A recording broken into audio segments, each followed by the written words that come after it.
Got a Triumph Bonneville in to replace rear tyre and chain sprocket kit. We'll loosen the sprocket, remove the chain,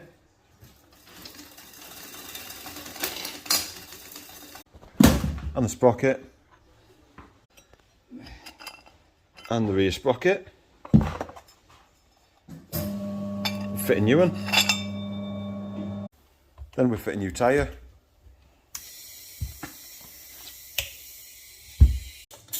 fit rear wheel back on, fit the new front sprocket,